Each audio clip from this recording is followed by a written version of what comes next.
بسم اللہ الرحمن الرحیم۔ معمولی سی تشریح پیش کی گئی۔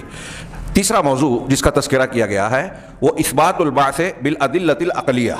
اس سورہ مبارکہ میں جیسا کہ ہم نے پڑھا تھا پچھلے درس میں کہ سورہ یاسین کا مرکزی موضوع بعث اور قیامت کا، لوگوں کے دوبارہ زندہ کیے جانے کا اثبات ہے اور اس کے دلائل ہیں۔ چنانچہ اس مبارک سورہ میں اللہ تبارک و تعالیٰ نے ان لوگوں کو جو دوبارہ زندہ کیے جانے کا انکار کرتے تھے، کفار مشرکین، ان کے سامنے عقلی طور پر بھی، یہ تو قرآن اللہ کا فرمان ہے ہی، اس فرمان میں جو قرآن کی دلیلیں ہیں وہ عقلی دلیلیں بھی ہیں، اور جو بھی صحیح عقل کی دلیل ہے وہ قرآن و حدیث کے موافق ہی ملے گی۔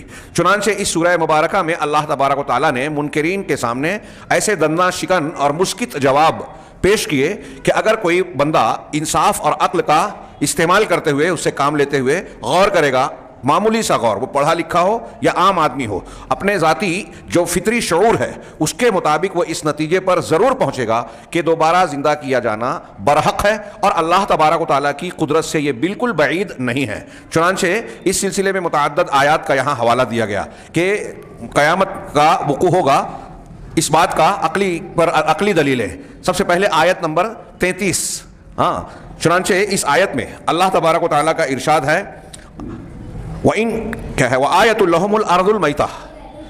یہ آیت نمبر 33 میں پڑھ رہا ہوں آپ کے سامنے، جو اس میں سورہ یاسین کے مختلف مقامات پر دوبارہ زندہ کیا جانے کی عقلی دلیل اللہ تعالیٰ نے منکرین کے سامنے پیش کی، اس کو ذکر کر رہے ہیں۔ سب سے پہلے آیت نمبر 33، وَآیَةٌ لَهُمُ الْأَرْضُ الْمَيْتَةُ أَحْيَيْنَاهَا وَأَخْرَجْنَا مِنْهَا حَبًّا فَمِنْهُ يَأْكُلُونَ۔ ان کے لیے، ان کے سامنے ایک نشانی اللہ تک تعالیٰ کی قدرت کی، دوبارہ زندہ کیے جانے کی، دونوں باتیں آ گئی۔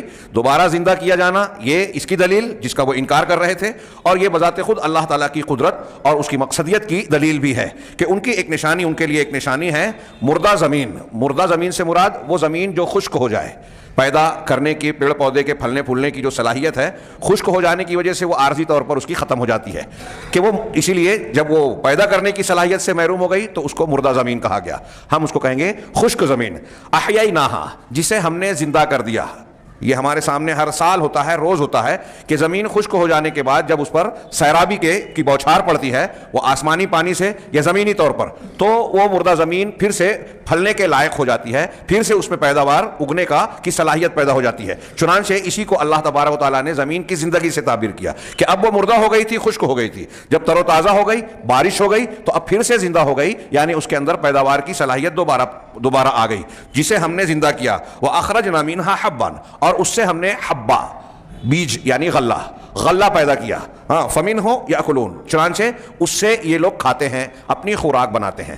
ہم جو غذا استعمال کر رہے ہیں، اناج کھا رہے ہیں، وہ کیسے آ گیا؟ اب یہ قرآن کا مختصر سا بیان، اب اس پر آپ غور کیجئے۔ عقلی طور سے جہاں دلیل ہے وہاں اس میں کچھ سائنسی حقائق بھی موجود ہیں 1400 سال پہلے پیش کردہ، کہ اس سے ہم کچھ کھا رہے ہیں۔ اللہ تبارک و تعالیٰ نے بیج بونے کے بعد زمین میں اس کے اندر جو پیداوار کی صلاحیت پیدا کی، اور اس پیداوار کے لیے جو اجزاء زمین میں مہیا کیے، پانی برسایا، پھر اس کے بعد جیسے ہی اس کی کچھ کوپلیں وغیرہ نکل جاتی ہے تو مزید اس کی نشو و نما کے لیے سورج کی شعاؤں کے ذریعے سے اس کی ضرورت پوری کرتا ہے۔ یہ سب کچھ مل کر جب بڑھتا ہے تو ان کے اجزاء اپنے اندر یہ پودا جذب کر لیتا ہے دانے چارے کی شکل میں۔ اس میں وہ تمام چیزیں موجود ہوتی ہے جو انسانی اور جانوروں کی جسمانی ضرورت کا سامان ہوتی ہے، یعنی ہمارے جسم کی نشو و نما کے لیے، زندہ رہنے کے لیے، قوت حاصل کرنے کے لیے، بیماریوں سے محفوظ رہنے کے لیے جن چیزوں کی ضرورت ہے اللہ تبارک و تعالیٰ نے سمیٹ کر ان غلوں میں شامل کر دیا۔ زمین، پانی، سورج کی روشنی، یہ جو اللہ نے نظام بنایا ہے، یہ ساری چیزیں مل کر اسے ایسے غذائیت کا، وٹامن، حیاتیات، معدنیات، نمکیات جو غذاؤں میں شامل ہوتے ہیں اور جو ہمارے جسم کی ضرورت ہے، اللہ تعالیٰ ان سب کو اس میں شامل کر دیتا ہے۔ فَمِنْهُ يَأْكُلُونَ، چنانچہ اس سے وہ کھاتے ہیں۔ یہاں انہوں نے صرف آیت نمبر 33 کا حوالہ دیا، آگے بھی ہے اور وہ دوسرے مقامات پر اس کی اللہ کی نشانیوں کے طور پر ذکر کیا۔ میں یہیں سلسلہ وار اس کا ترجمہ کر دیتا ہوں، آگے ہم اس کا حوالہ دے دیں گے صرف۔ وَأَخْرَجْنَا وَجَعَلْنَا فِيهَا جَنَّاتٍ مِّن نَخِيلٍ، یہاں دوبارہ زندہ کیے جانے کی دلیل کے طور پر اس پر غور کیجئے کہ زمین مردہ ہو جاتی ہے، اللہ تعالیٰ اسے زندہ کر دیتا ہے۔